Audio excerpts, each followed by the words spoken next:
హాయగా చల్లగా. శ్రీరామ్ చరణ్.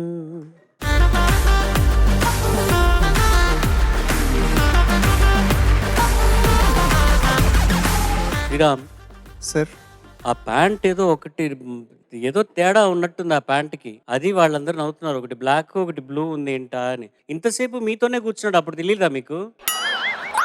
ఆ సంగతి ఏంటి, ముందు ఆ ప్యాంట్ గురించి చెప్పు. ఏం లేదు సార్, కొంచెం కాలేజ్ డేస్ రౌండ్ కదా అని. ఇది నువ్వు కుట్టించుకున్నావా ఎలాగా? అవును సార్, నేనే కుట్టించుకున్నాను. ఇంకా కాలేజ్కి వెళ్తున్నావా? లేదు సార్, 2 years అయింది. కాలేజ్ అయిపోయింది. సార్ క్రషెస్ గురించి అడగమనండి సార్. క్రష్ చాలా ఉన్నాయి. క్రష్ల గురించా? చాలా ఉన్నాయి, నీకెలా అడగండి. తెలుసు?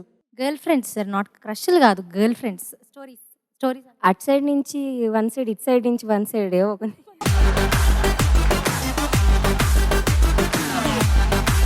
నేను బులి చేయడానికి మీ టీమే ఉందిరా.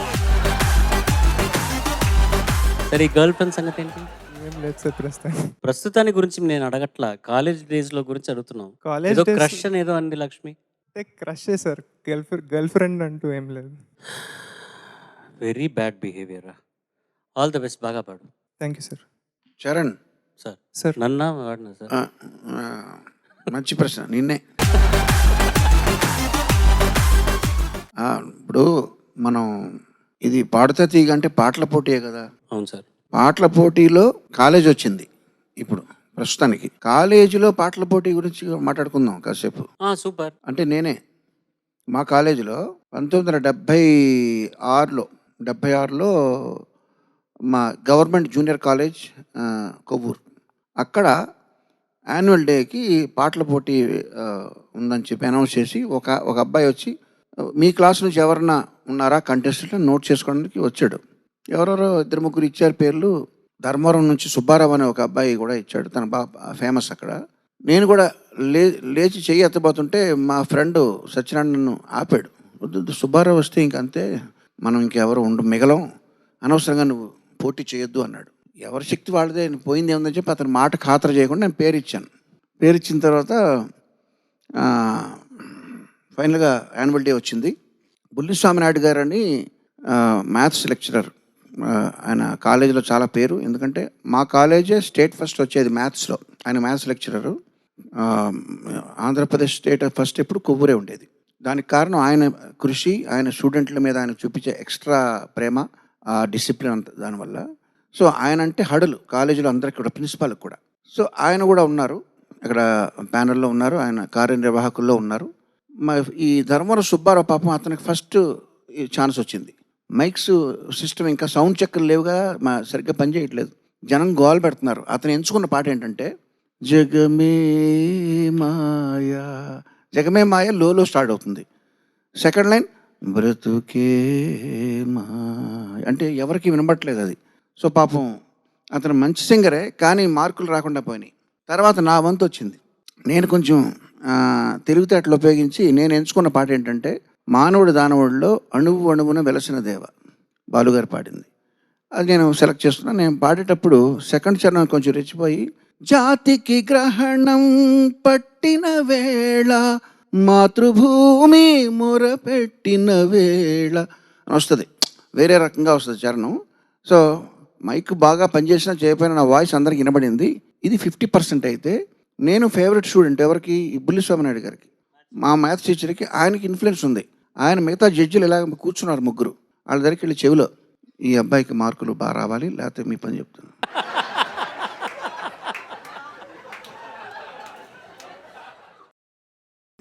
నేను పాడాను అనుకున్నాను, బాగా పాడానని అనుకున్నాను. బట్ ఆయన ఇన్ఫ్లుయెన్స్ కొంత ఉంది. ఇప్పుడు కూడా ఇక్కడ ఎలాంటి ఇన్ఫ్లుయెన్స్ ఏం లేవమ్మా, ఇక్కడంతా కూడా జెన్యున్గానే ఉంది. సో ఆయన ఇన్ఫ్లుయెన్స్ వల్ల, ప్లస్ నేను ఎంచుకున్న పాట వల్ల, హై పిచ్లో వినబడాలి అని ఎంచుకున్న పాట వల్ల నాకు మార్కులు బాగా పడినాయి. నాకు సెకండ్ ప్రైజ్ వచ్చింది. నాకు ఫస్ట్ ప్రైజ్ జానకి గారి పాట, ఫిమేల్ సాంగ్, ఫిమేల్ వాయిస్లో ఒక అబ్బాయి పాడాడు. ఆ అబ్బాయి పేరు గుర్తులేదు, అతనికి ఫస్ట్ ప్రైజ్ ఇచ్చారు. సో మీరు ఎక్స్పెక్ట్ చేసిన ఆయన గెలవల. ఆయన పాపం ఎక్కడికో పోయింది అది ఆయన లోలో పాడాడు, పైగా మైక్ సిస్టమ్ పనిచేయట్లేదు, ఎవరికి వినపడలేదు. పాట ఎంచుకోవడంలో అంత మ్యాటర్ ఉందని చెప్పి నాకు అప్పుడే అర్థమైంది. మీరు పాట పాడడం ఎలా ఉన్నా, మీరు ఏ పాట పాడుతున్నారు, అది ఏంటి అనే దాంట్లో చాలా మ్యాజిక్ ఉంది. మీరు మంచి పాఠం మీరు నేర్చుకోవాల్సింది ఇది. ఓకే అమ్మా, ప్లీజ్ కంటిన్యూ. శ్రీరామ్ చరణ్ నువ్వు ఎంపిక చేసిన పాట ఏంటి నాయనా? సార్ నేను పాడబోయే పాట ప్రేమికుడు చిత్రం నుండి Urvashi Urvashi. All the best. Thank you sir. మర్హబా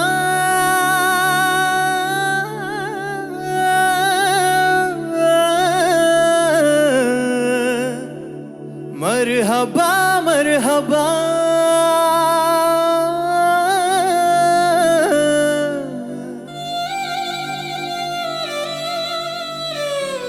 మర్హబా మర్హబా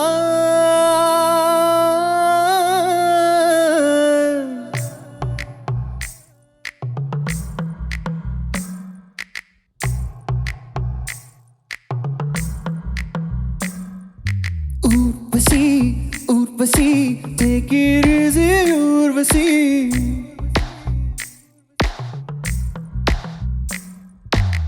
ఊసలాగా ఒళ్ళు ఉంటే ఎందుకంట ఫామసీ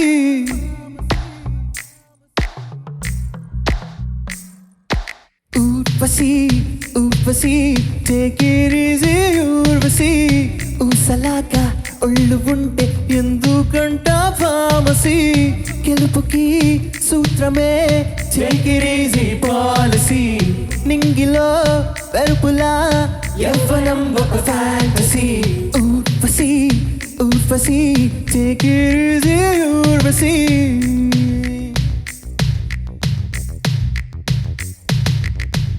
ఓ చలి తెలుసా తెలుసా తెలుగు మాటలు 10,000 అందులో ఒకటో రెండో పలుకు నాతో అది చాలు గెలుపుకి సూత్రమే take it easy పాలసీ నింగిలో వెరుపులా యవ్వనం ఒక ఫ్యాంటసీ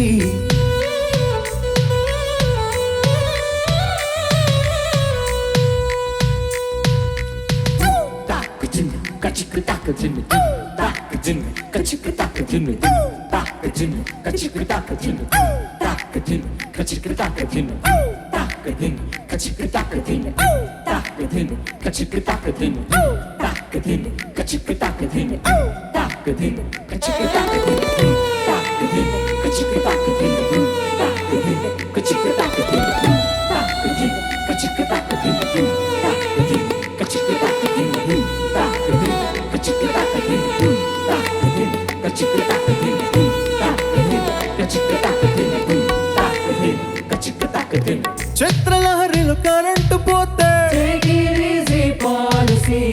బాగా చదివి ఫెయిల్ అయిపోతే తిండి దండగని నాన్న అంటే బట్టతలతో తిరుపతి వెళితే Urvashi Urvashi take it easy Urvashi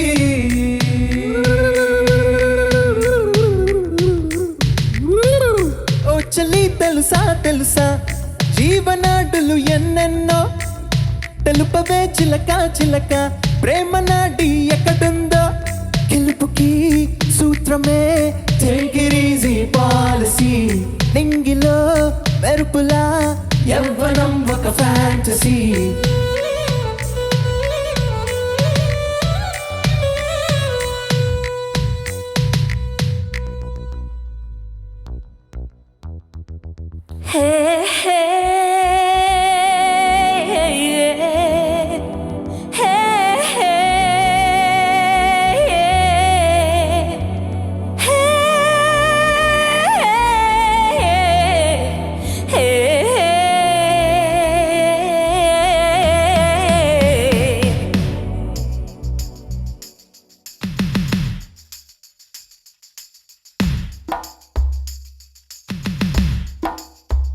చూపుతో ప్రేమే పలకదులే కళ్ళతో శీలం చెడిపోతే మాంసమే తినని పిల్లుందా పురుషులలో రాముడు ఉన్నాడా విప్లవం సాధించకపోతే వనితకు మేలే జరగదులే రుద్రమకు విగ్రహమే ఉంది సీతకు విగ్రహమే లేదే పోజు కొట్టి పిల్ల పడలేదంటే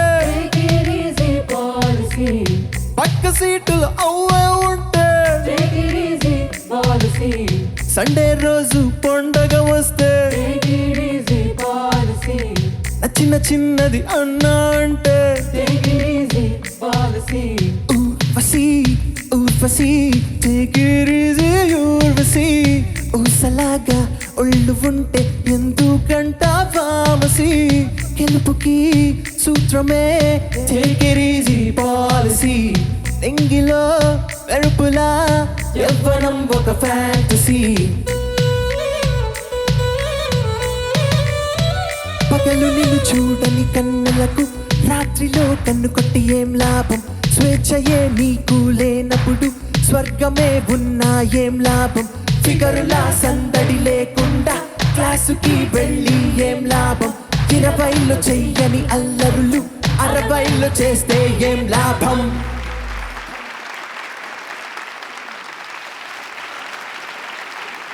శ్రీరామ్ చరణ్ సార్ చాలా చక్కగా పాడమ్మా. మధ్యలో ఒక హై పిచ్లో ఒక అరుపు వస్తుంది ఒకసారి. నేను అది ఎక్స్పెక్ట్ చేయలేదు అసలు. నీది బేస్ వాయిస్ కదా మామూలుగా, అవును సార్. మంచి రౌండ్ వాయిస్. అంత హై పిచ్లో ఆ శబ్దం చేయగలుగుతావు నేను ఊహించలేదు. Very good. అంటే నీకు రేంజ్ ఎక్కువ ఉందని అర్థం. అన్ని రకాల పాటలు పాడగలబును అని చెప్పడానికి ఇది ఒక నిదర్శనం. చాలా చక్కగా పాడావు. Thank you sir. దీనికి భిన్నంగా ఈ ఇద్దరు జడ్జిలు మాట్లాడితే టేక్ ఇట్ ఈజీ. ఓకే. ఈ పాట ఇంత పర్ఫెక్ట్గా నేను ఎప్పుడు వినలేదు. తమిళ్ ఒరిజినల్లో కూడా ఇంత పర్ఫెక్ట్గా సంగతి టేక్ ఇట్ ఈజీ పాలసీ అసలు అంత ఉందన్న సంగతి కూడా నాకు తెలియదు. మీరు ఇంత పాడినంత వరకు beautiful, brilliant performance. Thank you sir. Ram Charan sir యథాతథంగా పాడావు, ఎలా ఉందో అలాగే పాడావు. Thank you sir. 100కి 100 పాడు, చాలా బాగా పాడావు. ఈ పాట వచ్చిన కొత్తలో ఇట్లా ఇప్పుడు చరణంలో ఎలాగైతే 2 చరణాల్లో ఎలా అయితే ఏకవాక్యంలో ఒక్కొక్క ఎక్స్ప్రెషన్ ఉందో, అభివ్యక్తి ఉందో, చాలా మందికి నచ్చి మేము ఎక్కడికి వెళ్ళినా కూడా టేక్ ఇట్ ఈజీ పాలసీ లాగా కావాలి, టేక్ ఇట్ ఈజీ పాలసీ లాగా అని చెప్పేసి ఎంతమంది మమ్మల్ని అడిగేవాళ్ళు అలాంటి సాహిత్యం కావాలి, అలాంటి సాహిత్యం కావాలని చెప్పేసి. కానీ మళ్ళీ దీనికి సరిపోయే సాహిత్యం ఎప్పుడూ ఎక్కడ రాలేదు. ఇది అలాగే నిలిచిపోయింది.